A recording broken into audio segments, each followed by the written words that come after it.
Hello students, welcome to Jagat Sir Physics class, finest and easiest way to learn the concepts of physics and to make the physics in such an easy way that you can love with it. Of course, we are going to love with the physics. Students, today we have the topic, that topic is relation between current and drift velocity, Ohm's law, microscopic form of Ohm's law, electrical resistivity and or specific resistance. Before that, we recall the previous article of the class. That article was drift velocity. Drift velocity basically velocity है जिसकी help से electron क्या करता है, drift करता है towards the positive end of the conductor. 100% sure है आपने उसको कैसे चलाया. मान लीजिए आपके पास ये कंडक्टर है, इस कंडक्टर के दोनों एंड्स पे आपने एक बैटरी कनेक्ट करी और उस बैटरी ने चार्ज पार्टिकल को क्या मारा, धक्का मारा, पुश किया. ठीक है. अब वो पुश करने के बाद जब वो पॉजिटिव एंड की तरफ मूव करता है फ्री पार्टिकल, वो किस वेलोसिटी से मूव करता है, that velocity is drift velocity. Students, now today the first article is relation between current and drift velocity. One thing I have studied in the last article, that thing was drift velocity. The value of drift velocity was equivalent to minus of E into E by M or multiplied by relaxation time. Relaxation time is tau, represented by tau. It is that time for which particle is relaxed. As all of you know about the relaxation time, particle यहां पे जो free particles हैं वो हैं हमारे पास electron. Electron का किसके साथ कलीजन होता है, पॉजिटिवली चार्ज पार्टिकल के साथ कलीजन होता है. अब हमारा कॉन्सेप्ट हमसे क्या डिमांड कर रहा है, ये कहता है कि करंट और ड्रिफ्ट वेलोसिटी में रिलेशन बताइए आप. सबसे पहली बात तो मैं आपको आंसर बता देता हूं कि this is the relation I is equal to N E A V D. This is the final answer. ये हमें फाइनल आंसर हमें बनाना है. देखो, जब हमें पता हो ना कि हमें जाना कहां है तो हम इजीली उस चीज को क्या कर सकते हैं, अप्रोच कर सकते हैं. ठीक है. अब हमें पता ही नहीं होता कि हमें जाना कहां है, हमें करना क्या है, तब तक हम कैसे उस चीज तक अप्रोच करेंगे. दिक्कत होगी ना भाई. हाँ जी, बिल्कुल होगी दिक्कत. आपको फाइनल आपको पता होना चाहिए. जैसे कि मुझे कल सुबह सुबह मेरे को जलंधर जाना है, तो मेरे को फाइनल मेरी जगह पता है जलंधर, तो फिर मैं इनिशियल अपने स्टेप्स बना सकता हूं. अब मेरे को पता ही नहीं मेरे को जाना कहां है, मैं ईस्ट जाऊं, वेस्ट जाऊं, नॉर्थ जाऊं, साउथ जाऊं, कहां जाऊं, तो मेरे पास पहले से रास्ता बन चुका है. वो रास्ता है I is equal to N E A V D. अब इस रास्ते में जो जो चीजें यूज हुई हैं एक बार आप उनको लिख दीजिए, फिर हम काम करना शुरू कर देते हैं. I यहां पे स्टैंड करता है करंट के लिए. I stands for current, that stands for current. N is number density, number of free particles या number of free electrons per unit volume, number of free electrons per unit volume. Okay. And E be the magnitude of charge on electron having the value 1.6 into 10 raised to power minus 19 coulomb. That is magnitude of charge on electron. Magnitude of charge on electron. Okay. And Vd, all of you know about that. That is drift velocity. Drift velocity. This is the velocity with the help of which free electron get drifted towards the positive end of the conductor. Okay students, now let us consider first thing what I am doing. I am considering a conductor. देखिए red वाली picture बड़ी मेहनत लगे बनाई है यार. ठीक है. देखिए ये है हमारे पास एक conductor whose length is, let L be the length of the conductor. L be the length of conductor and A be the area of cross section of the conductor. A is area of cross section of conductor. A be the area of cross section of the conductor. अब क्या करते हैं, इसके particle तो इधर उधर जा रहे हैं। अगर हम रूम टेम्परेचर पे बात करते हैं तो वो पार्टिकल, वेलोसिटी तो है उनके पास, मोशन में तो है पार्टिकल, लेकिन उनका रिजल्टेंट जो आता है वो क्या आता है, जीरो आता है। Then connect the terminals of this conductor to a external source. That external source I have taken here the battery. This is the battery, this is the battery that I have taken here. This is the battery whose potential, which is providing the potential equivalent to V. 100% sure है अब इसके कारण electric field तो लगेगा, बिल्कुल लगेगा जी। Electric field क्यों नहीं लगेगा यार, electric field, this is the direction of electric field. Okay students, this is the direction of electric field. अब इस कंडक्टर में कैसा होगा, इस कंडक्टर के अंदर हलचल कैसे पैदा होगी कि यहां इलेक्ट्रॉन इस नेगेटिव एंड से पॉजिटिव एंड की तरफ क्या होंगे, ड्रिफ्ट होंगे। यानी कि इलेक्ट्रॉन कैसे चलेंगे, ऐसे चलेंगे। इधर ये इलेक्ट्रॉन भी जा रहा है किधर, इधर, ये इलेक्ट्रॉन भी जा रहा है किधर, इधर, ये इलेक्ट्रॉन भी जा रहा है किधर, इधर। यानी कि ये सारे के सारे क्या हैं, इलेक्ट्रॉन्स हैं, इलेक्ट्रॉन्स, इलेक्ट्रॉन। नेगेटिव चार्ज है जी इनके ऊपर, नेगेटिव चार्ज है। यानी कि ये सारे के सारे electron towards the positive end of the conductor क्या करेंगे, भागेंगे ये सबसे पहले। अब आप मुझे एक बात बताइए, मैंने आपको जो कंडक्टर दिया है उस कंडक्टर की वॉल्यूम मुझे आप बता दीजिए। एरिया ऑफ क्रॉस सेक्शन मैंने दे रखा, लेंथ मैंने दे रखी है, वॉल्यूम मैं निकाल सकता हूं। वॉल्यूम क्या होता है वैसे एक्चुअल में, वॉल्यूम होता है length into breadth into height. तो लेंथ इंटू ब्रेथ क्या बनता है, area, area into height. Height के डायमेंशन किसके होते हैं, लेंथ के। तो अगर मैं एरिया को लेंथ के डायमेंशन से मल्टीप्लाई कर दूं तो ठीक है, वॉल्यूम चलेगा ना, चलेगा।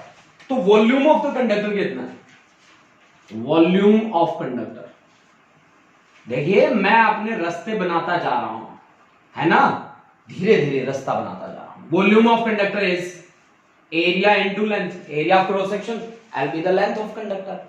Late N be the number density, let N be the number density क्या होता है, number of free particles per unit volume, number density, this is number of free particles per unit volume. Let us consider number of free particle is denoted by capital N, मान लिया मैंने।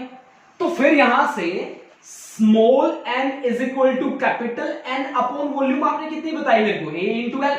तो number of free particles मेरे पास आ गया n into a into L, number of free particle मेरे पास आ गया। अब इसका क्या यूज करूं मैं, नंबर ऑफ पार्टिकल्स मेरे पास आ गया। अब मेरे को फटाक से एक बात याद आई, वो बात क्वांटाइजेशन ऑफ चार्ज की है ना। आपको भी याद आया होगा क्वांटाइजेशन ऑफ चार्ज, याद आया है, नहीं याद है, भूल गए, चलो let's recall that article. Q is equal to plus minus N, था कि नहीं था, Q is equal to plus minus N. अगर मेरे को नेट चार्ज निकालना है तो नेट चार्ज का फॉर्मूला क्या था मेरे पास, net charge that Q that is equal to plus minus N. मैं मैग्नीट्यूड ले रहा हूं केवल एन। अब n कितना है जी, इस कंडक्टर के पास फ्री पार्टिकल्स कितने हैं जी, वो मेरे पास हैं n into a into L. ये तो है जी n की वैल्यू, e आगे मल्टीप्लाई है, तो फिर मेरे पास q इज इक्वल टू कितना आ गया, n a l e से दिस इज इक्वेशन नंबर 1, से दिस इज इक्वेशन नंबर 1। कुछ मैं अपनी तरफ, अपने वर्क की तरफ बढ़ने लगा हूं, ठीक है। अब मेरे को क्या चाहिए, मैं उसके अकॉर्डिंग काम करने लग जाऊंगा, ठीक है। अब आप मुझे एक बात बताइए, इलेक्ट्रिक फील्ड और इलेक्ट्रिक पोटेंशियल के बीच क्या रिलेशन होता है, आपको याद है किसी को, इलेक्ट्रिक फील्ड और इलेक्ट्रिक पोटेंशियल के बीच क्या रिलेशन होता है, क्या आप लोगों को याद है? हाँ जी, मेरे को याद है। Electric field is equivalent to potential gradient is equal to minus of dv by dr, is equal to minus of dv by dr। मेरे को याद है, अगर मैं मैग्नीट्यूड की फॉर्म में लेता हूं तो फिर मेरे पास क्या आता है, E is equal to v by l। केवल मैग्नीट्यूड की फॉर्म में बात कर रहा हूं मैं, in magnitude, is equal to V by L. धीरे धीरे धीरे धीरे मैं उसकी तरफ बढ़ता ही जा रहा हूं। ठीक है, आपने जो फील्ड यहां पे अप्लाई किया है उसके कारण पार्टिकल एक्सेलरेट हुए हैं और पार्टिकल एक्सेलरेट होकर मूव कर रहे हैं towards the positive end of the conductor. So time taken by the free particle या free electron to cross the conductor आप निकाल लीजिए। सो टाइम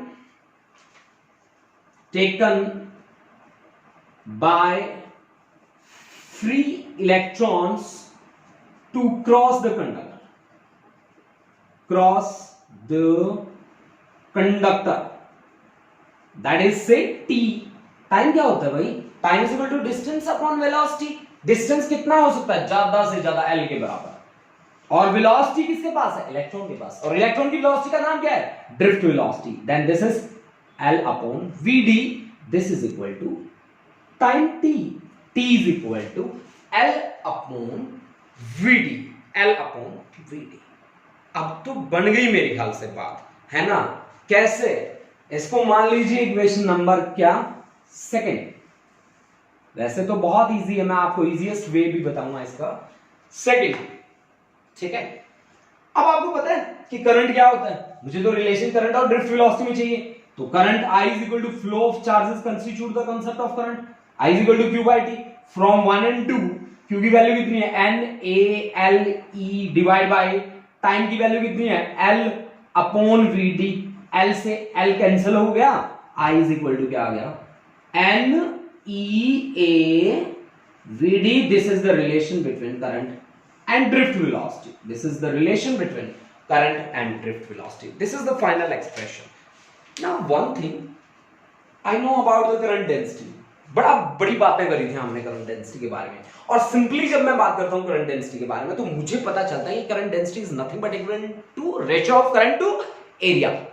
मैंने क्यों किया था वो? आपको याद है वो बात मैंने क्यों करी थी? करंट डेंसिटी की मैंने कहा था एक गिवन क्रॉस सेक्शन के लिए क्या करंट की वैल्यू हर जगह सेम होगी? नहीं। अगर नहीं होगी तो फिर मैं कॉन्सेप्ट इंट्रोड्यूस करता हूं किसका? करंट डेंसिटी का। Then current density is J is denoted by I by A। इसके लिए जगह ढूंढनी पड़ेगी, आप जगह ही नहीं है यहां पे तो फिर कैसे करेंगे? यहां देख लेते हैं। J is current density. Students note कर लीजिए आप इस चीज को। J is current density, that is I by A। That is I by A and I is equal to NEAVD and divide by area। So J comes out with the value, जगह बना लेते हैं भाई, ठीक है? ऐसे काम थोड़ी ना चलेगा। J comes out to be with the value J is equal to NEVD NEVD NEVD। Then I is equal to NEVD, J is equal to I by A, that comes out to be NEVD। Students take a screenshot, after that we will move to the next। Okay, now let's start the next article। That article is Ohm's law, and many of you, I think all of you know about the Ohm's law that you have studied in class 10th। 10th class में आपने देखा था Ohm's law क्या होता है? V is directly proportional to I, है ना? आप जब भी Ohm's law की बात करते हैं तो सबसे पहली बात क्या होती है कि V is directly proportional to I। लेकिन एक्चुअल में ऐसा नहीं होता। एक्चुअल में ऐसा होता है कि I is directly proportional to V provided the physical condition, जैसे कि टेम्परेचर है, जैसे कि स्ट्रेन है, ये सारी की सारी क्या होनी चाहिए? कांस्टेंट होनी चाहिए। मैं आपको बता दूं कि यहां I directly proportional to V, that's the concept. मैं भी उससे पहले यही करता था कि V is directly proportional to I। तो लास्ट टाइम जब प्रैक्टिकल चल रहे थे, वाइवा लेने गया मैं वहां पे, तो फिर वहां केंद्रीय विद्यालय के एक टीचर थे, उन्होंने एक क्वेश्चन पूछा किसी बच्चे से कि V डायरेक्टली प्रोपोर्शनल होता है I के I होता है, तब मुझे जाके पता चला कि I होता है प्रोपोर्शनल। ठीक है, तो I is directly proportional to V, or we can say V directly proportional to I। If we remove the sign of proportionality, then we have to multiply with some constant, and that constant is R। R is constant of proportionality। R कब लेके आए हो आप? जब आपने proportionality का sign हटाया है, तो आप इसको क्या बोलेंगे? Constant of proportionality. Proportionality and known as known as resistance. अपने नाम से ही क्लियर है, रेजिस्टेंस। कहता है मैं रजिस्ट करूंगा, कहता है मैं किसको रजिस्ट करूंगा, मैं ऑब्स्ट्रक्शन रखूंगा, मैं विरोध करूंगा, किसका, करंट का। ठीक है ना। कैसे, देखते हैं कैसे। तो देखिए, अब जो बातें मैंने यहां पे लिखी हैं, जब तक मैं इनको कहीं ना कहीं से निकाल के ना ले आऊं, तब तक मैं रुक नहीं सकता भाई, नहीं रुक सकता। ठीक है, यानी कि R डिपेंड्स ऑन, मैंने लिखा है कि लेंथ पे डिपेंड करता है, शेप पे डिपेंड करता है, nature of material of conductor पे डिपेंड करता है, और दूसरा पॉइंट मैंने लिखा है टेम्परेचर ऑफ कंडक्टर पे भी डिपेंड करता है। कहां से पता चला मुझे ये सब कुछ, इतनी सारी बातें इकट्ठी कर ली मैंने, कहां से, लेट्स चेक। क्योंकि अब हम लास्ट टाइम जो काम करके आए हैं वो ड्रिफ्ट वेलोसिटी के लिए काम करके आए हैं, उसमें से कहीं ना कहीं मैं आर को निकाल के लेके आऊंगा। आर एक्चुअल में क्या है, R v equal to I R से अगर मैं ध्यान से देखूं, पहली बात है कि आपने v और i को डायरेक्टली प्रोपोर्शनल किया है, कुछ एक लिमिट्स लगाई हैं आपने, मुझे पता है वो लिमिट्स, आपने कहा है कि टेम्परेचर को कांस्टेंट रखा है, मैकेनिकल स्ट्रेन वगैरह को कांस्टेंट रखा है, तो v और i के बीच का ग्राफ आपने रखा है एक स्ट्रेट लाइन। ठीक है, v और i के बीच डायरेक्टली प्रोपोर्शनल का मतलब यही होता है कि स्ट्रेट लाइन ग्राफ होगा। ओके, तो v equal to I R, यहां से r को मैं देखूं तो मुझे दिखता है ये क्या, v अपॉन i, यानी कि resistance is basically the ratio of electric potential to electric current. v is equal to i r, तो r is equal to v upon i, v divide by i। if current is 1 ampere then resistance is equal to electric potential। अगर 1 ampere का current किसी conductor से flow करे, then in that situation electric potential will be equivalent to the resistance। okay, you can make this definition also। ठीक है, अच्छा, अब मैंने क्या कहा था, मैंने कहा था कि ये जो फैक्टर्स हैं इन पे डिपेंडेंसी है उनकी। अब वो डिपेंडेंसी कैसे है उनकी, उस पे हम बात करते हैं। That's the microscopic form of Ohm's law. Let's start the article, that article is microscopic form of Ohm's law. अब तक आपने क्या देखा है, सबसे अच्छा आर्टिकल अब तक आप जो पढ़ के आए हो वो ड्रिफ्ट वेलोसिटी का है। ड्रिफ्ट वेलोसिटी में एक्चुअल में क्या होता है कि जो आपके इलेक्ट्रॉन्स हैं वो पॉजिटिव एंड की तरफ भागते हैं, पॉजिटिव एंड की तरफ जब वो भागते हैं तब उनका क्या होता है, कोलिजन होता है। अब कोलिजन किसके साथ होता है, पॉजिटिवली चार्ज पार्टिकल के साथ हो सकता है, एटम के साथ हो सकता है कोलिजन, और लगातार कोलिजन होने के कारण वहां क्या जनरेट होती है, हीट जनरेट होती है। दैट्स व्हाई वी से कि resistance depends on temperature of conductor. वो टेंपरेचर पर डिपेंड करता है। रेजिस्टेंस का कॉन्सेप्ट वहां से आता है जहां कोलिजन की बात आती है, जहां कोलिजन की बात आती है। चलो स्टार्ट करते हैं हम पहले अपनी बात को। Microscopic form of Ohm's law, drift velocity का मैग्नीट्यूड आपके पास था E into E by m। m is the mass of particle, E is the magnitude of charge on electron, and this E is the electric field applied। ठीक है, अच्छा जी, अब मुझे क्या करना है, मुझे V by I लेके आना है कहीं ना कहीं से। अब मैं भाई V by I कहां से लेके आऊं, इलेक्ट्रिक फील्ड यहां पे क्या होगा, in magnitude form E is equal to V by L। ठीक है, E is equal to V by L। अब देखिए, अब ये वैल्यू मैं यहां रख देता हूं, यहां रखते ही मेरे पास VD क्या बन गया, E into V by M into L into tau. This tau is relaxation time. ठीक है भाई, यानी कि VD की वैल्यू हमारे पास ये आ गई। ठीक है, VD की वैल्यू हमारे पास ये आ गई। ठीक है, आप एक स्क्रीनशॉट ले लीजिए, उसके बाद मैं आगे स्टार्ट करता हूं। ठीक है, स्क्रीनशॉट। अच्छा जी, अब देखो, अब हमने ये चीजें मैं कर रहा हूं रब।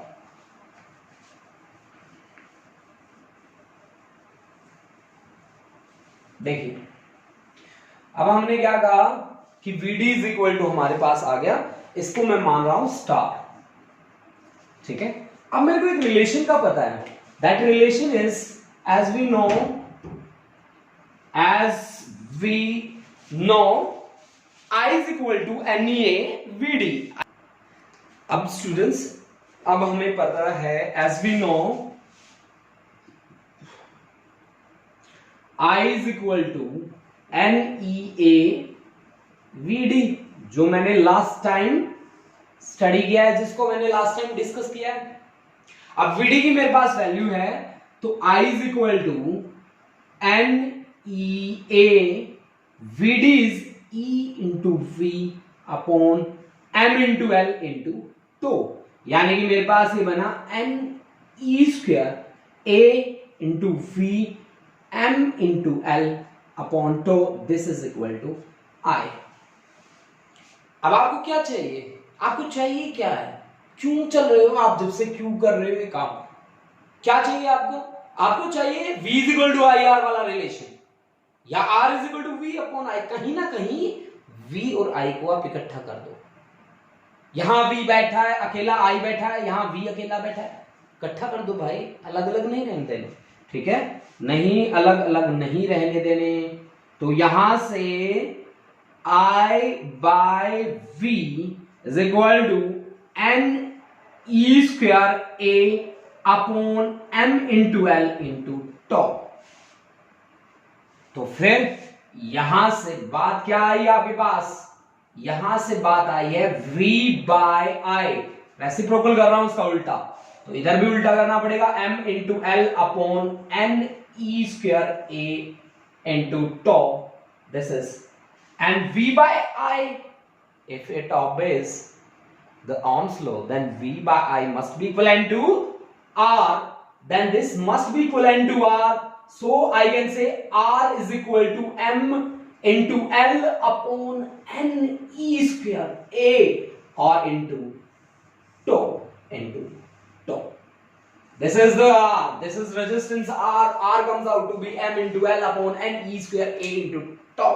अब वो घड़ी आ चुकी है, पहले आप स्क्रीनशॉट लीजिए, उसके बाद में वो बातें करूंगा जो मैंने लास्ट टाइम बीच में छोड़ी थी वो बातें। अब देखिए स्टूडेंट्स, मेरे पास R इज इक्वल टू क्या है? M into L upon NE square A into tau. आया ना बच्चों? आया ना बच्चों?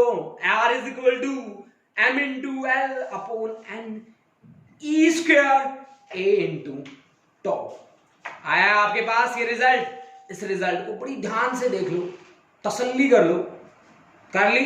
स्क्रीनशॉट भी ले लो ताकि मैं रब कर दूं। मैं जगह बना रहा हूं अपनी, ठीक है? मैं जगह बना रहा हूं भाई, मैंने बार बार कहा है स्क्रीनशॉट ले लीजिए। अगर स्क्रीनशॉट हो गया है तो फिर हम आगे बातें करते हैं, ठीक है? मुझे मेरा रिजल्ट चाहिए बस, मुझे और कुछ नहीं चाहिए।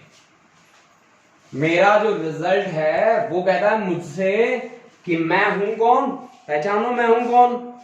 सोच रहे होगे डॉन है, डॉन थोड़ी ना है यार। आर रेजिस्टेंस है, ठीक है? आर रेजिस्टेंस है, और आर रेजिस्टेंस की वैल्यू है मेरे पास क्या? M into L upon NE square A into tau. देखो भाई, चलो बात को आगे बढ़ाते हैं। R is equal to M into L upon NE square A into tau. इस रिलेशन को ध्यान से देख लो, 5 बार देख लो, 10 बार देख लो, जितनी बार देखना है देख लो, तो आपको क्या पता चलेगा कि R डायरेक्टली प्रोपोर्शनल है किसके? लेंथ ऑफ कंडक्टर के। दिख रहा है ना इससे? लेंथ ऑफ कंडक्टर के।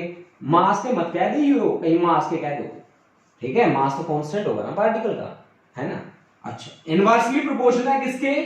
एरिया के, area of cross section, cross section.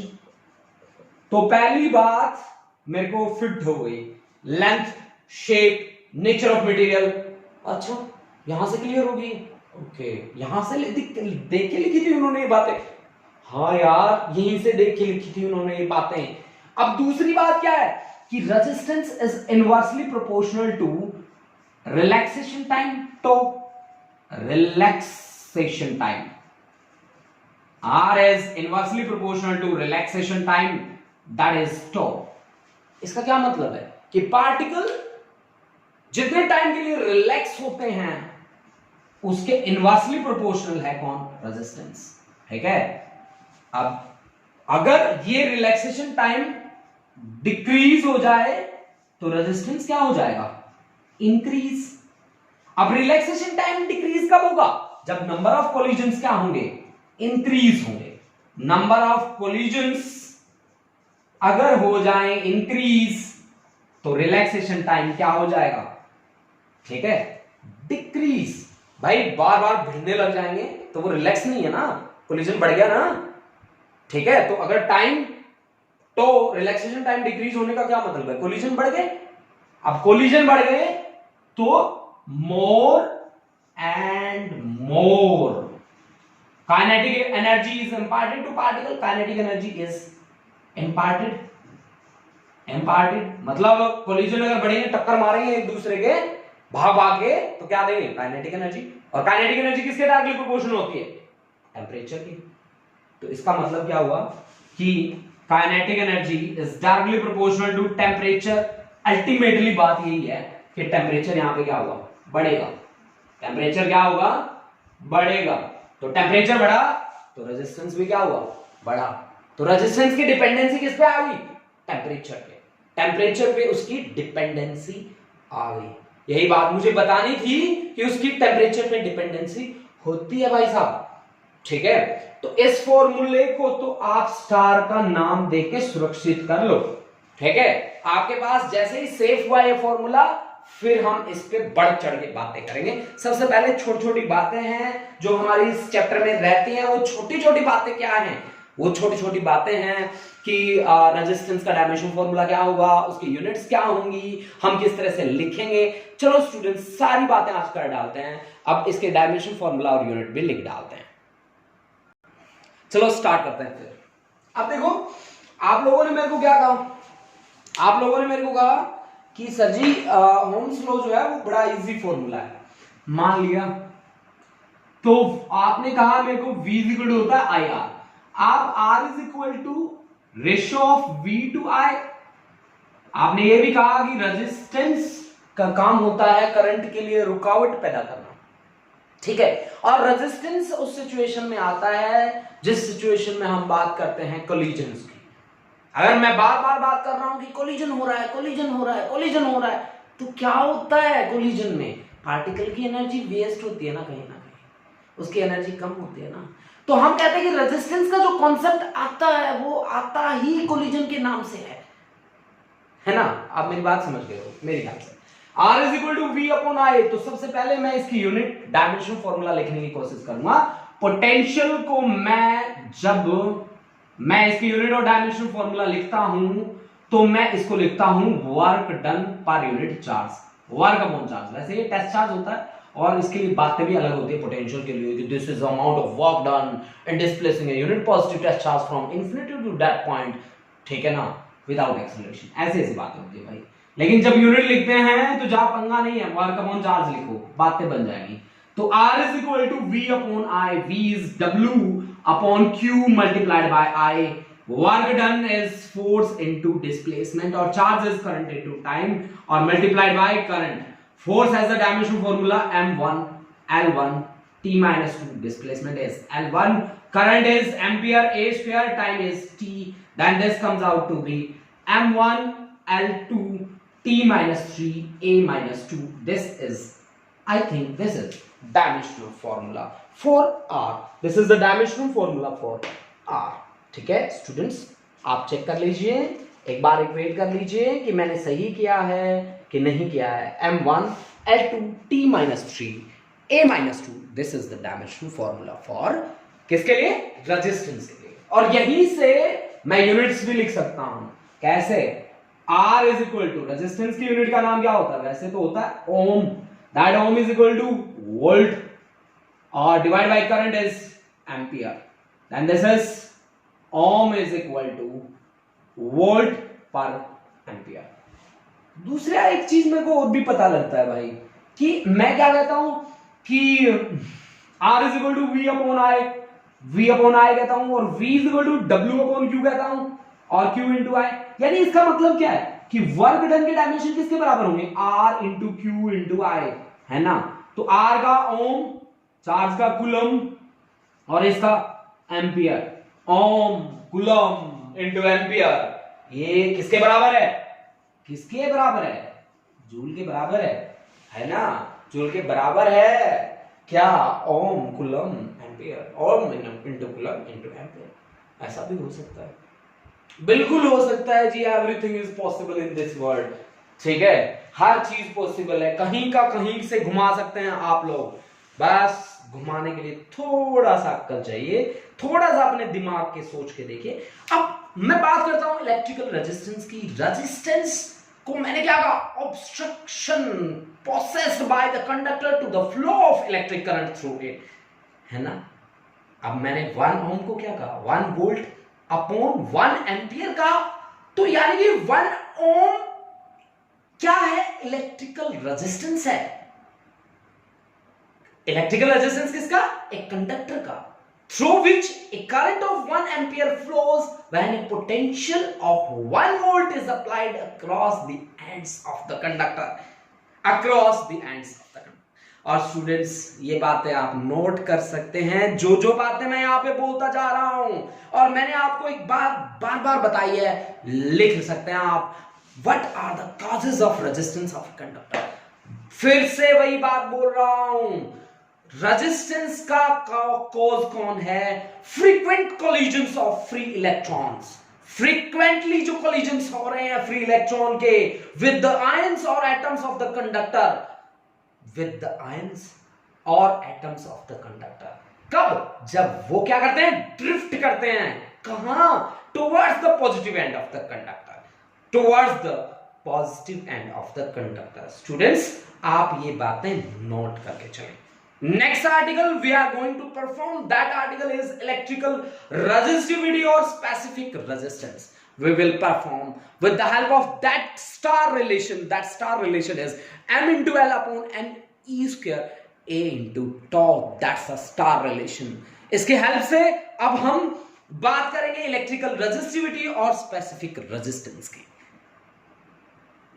Now students, we are going to perform the last article of this class. That article is electrical resistivity or specific resistance. देखिए जैसे ही ये words के साथ आता ना, specific resistance, जैसे अपने वर्ड्स के साथ आता है, फिजिक्स है ना, फिजिक्स एक ऐसी चीज है ना, अगर आप इसको ध्यान से समझो, इसके वर्ड टू वर्ड आप समझो ना, तो ये पहले ही कह देता है, मैं बता देता हूं मैं हूं कौन, मेरे को भी ये बता रहा है स्पेसिफिक रेजिस्टेंस, मतलब रेजिस्टेंस की डिपेंडेंसी कुछ एक स्पेसिफिक फैक्टर्स पे। सीधी बात, याद करने का तरीका बता रहा हूं यार। बहुत सारे टीचर्स मेरे वीडियो देखते होते हैं, मेरे साथ वाले मेरे कलीग्स हैं, मेरे फिजिक्स वाले टीचर, वो कई बार कह देते हैं यार जगत तू मेरा बिना काम के लॉजिक लगा देता है, बट है तो अच्छा ना, है ना, याद हो जाता है इससे, है ना। तो अब मैं स्पेसिफिक रेजिस्टेंस की बात करता हूं स्टार रिलेशन को देख के, और मैं सीधी सीधी बात कहता हूं, ज्यादा घुमा के बातें नहीं करता। रेजिस्टेंस की डिपेंडेंसी लेंथ ऑफ कंडक्टर पे है और dependency area of cross section पे है। कैसे रेजिस्टेंस डिपेंड करता है, डायरेक्टली प्रोपोर्शनल होता है किसके, लेंथ ऑफ कंडक्टर के, और इनवर्सली प्रोपोर्शनल होता है area of cross section of the conductor के। अगर मैं प्रोपोर्शनली या स्पेसिफिकली बात कर रहा हूं भाई, स्पेसिफिकली दो है ना, लेंथ और एरिया की बात कर रहा हूं, टेम्परेचर की बात मैं नहीं कर रहा। जहां टेम्परेचर की बात करूंगा फिर मैं आगे बढ़ के बात करूंगा सेमीकंडक्टर्स के लिए भी बात करूंगा, मेटलॉइड्स के लिए भी बात करूंगा, मेटल्स के लिए भी बात करूंगा, इंसुलेटर के लिए भी बात करूंगा। तो आप देखिए मैंने दो फैक्टर की बात करी, एक ये फैक्टर एक ये फैक्टर। अगर इन दोनों फैक्टर को मैं कंबाइन कर लेता हूं तो रेजिस्टेंस की डिपेंडेंसी डायरेक्टली आ जाती है L by A। If I remove the sign of proportionality, then I have to multiply with some constant. Okay guys, multiply with some constant.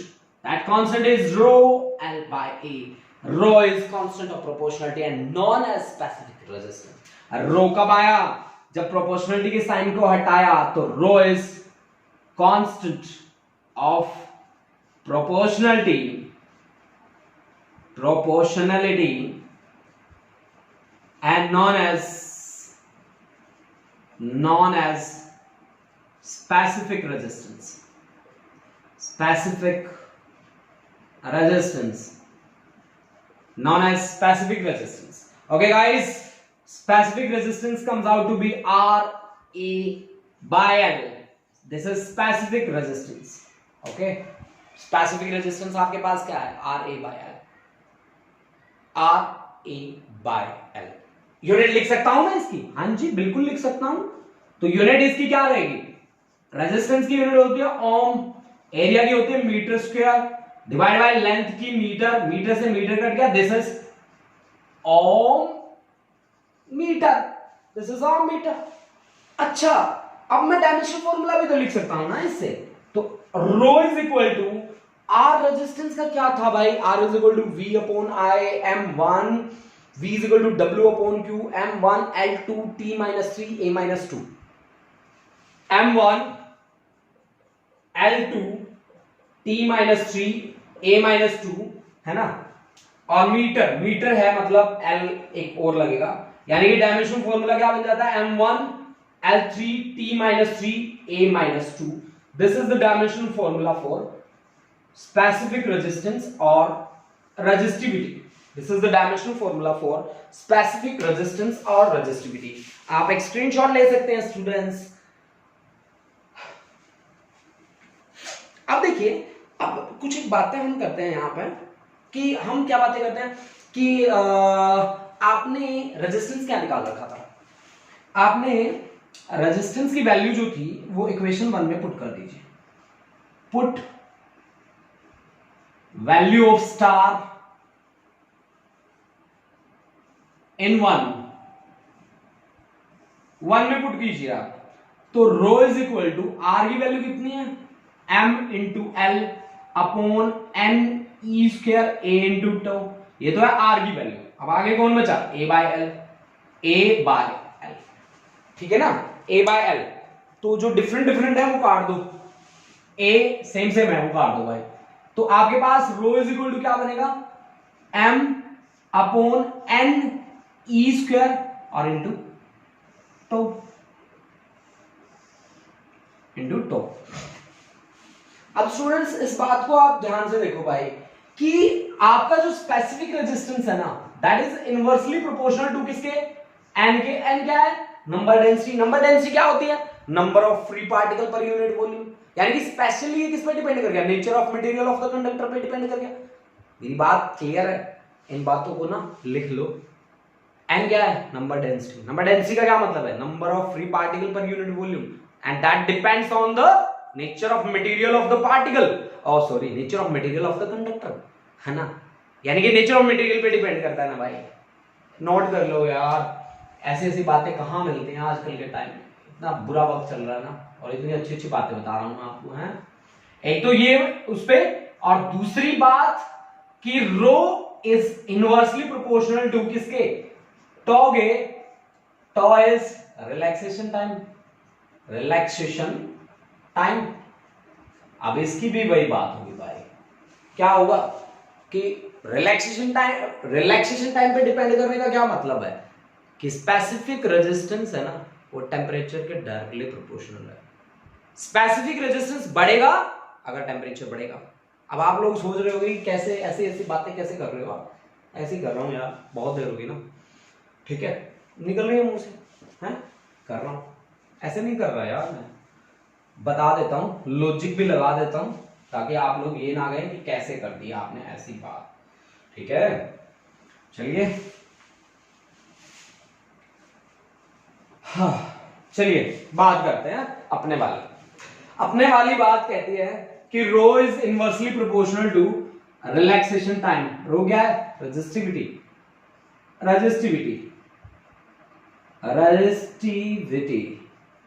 is inversely proportional to क्या, relaxation time. बच्चा party, अगर relaxation time decrease होगा, अगर ये चीज decrease होगी, what it mean कि resistivity क्या होगी, इंक्रीज होगी। रेजिस्टिविटी क्या होगी, इंक्रीज होगी। क्या, रिलैक्सेशन टाइम अगर डिक्रीज हो गया तो रेजिस्टिविटी क्या होगी, इंक्रीज हो गई। अब इसके डिक्रीज होने का क्या मतलब है, अब रेड वाला पेन यूज करते हैं भाई, बहुत टाइम हो गया है ना। अच्छा, अब रेजिस्टिविटी इंक्रीज होगी अगर रिलैक्सेशन टाइम डिक्रीज होगा, क्योंकि इनवर्सली प्रोपोर्शनल ना। अच्छा जी, इसके डिक्रीज होने का क्या मतलब है, number of collisions will increase,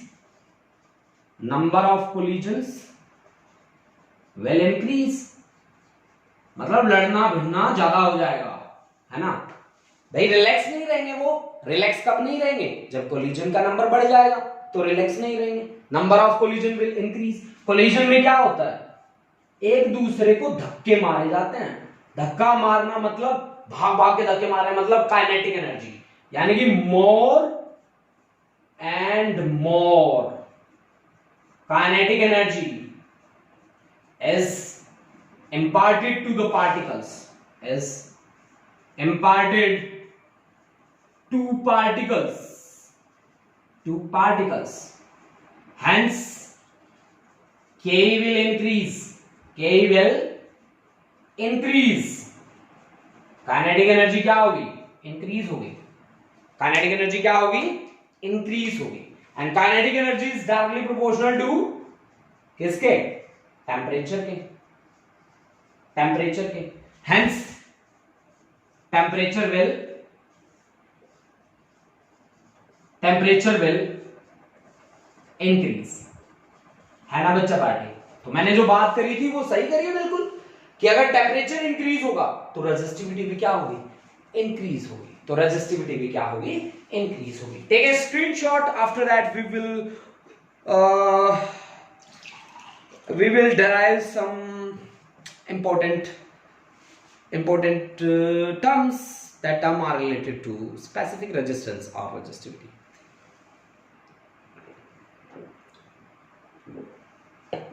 Okay students, अब बात करते हैं अपने वाली बात पे आते हैं और बिल्कुल इजी वे में काम करते हैं। आपने स्क्रीनशॉट ले लिया होगा, ठीक है, मैं रब करने वाला हूं इनको। अब मैंने क्या बात करी थी, मैंने कहा था कि rho is equal to R A by L, rho is equal to R A by L, मैंने कहा था ना ये। तो मैंने कहा rho is equal to specific resistance is R A by L.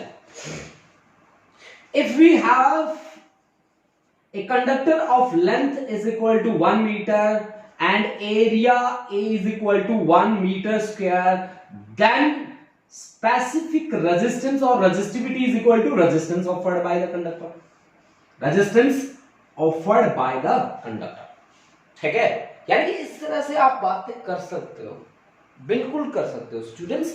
आज हमने जितनी भी बातें करी हैं वो सारी की सारी बातें हैं, मैं एक बार उनका ब्रीफ दे देता हूं। That was relation between current and drift velocity, that was I is equal to NAVD. After that we have studied Ohm's law, that was V is equal to IR. After that we have studied microscopic form of Ohm's law. After that we have studied electrical resistivity or specific resistance, and we call about the resistivity and its dependency. Thank you students, have a nice day। और आप पढ़ते रहिए, मुस्कुराते रहिए और घरों पे रहिए, सेफ रहिए, सुरक्षित रहिए, बच के रहिए, ठीक है। और इसी के साथ हम अपने लेसन को खत्म करते हैं। नेक्स्ट हम पढ़ेंगे J is equal to sigma into E को हम पढ़ेंगे, उसके बाद हम टेम्परेचर डिपेंडेंसी को पढ़ेंगे, उसके बाद हम सेल को पढ़ेंगे, उसके बाद resistances in parallel and series combination पढ़ेंगे, उसके बाद हम सर्किट्स पढ़ेंगे, बहुत ज्यादा पढ़ेंगे हम।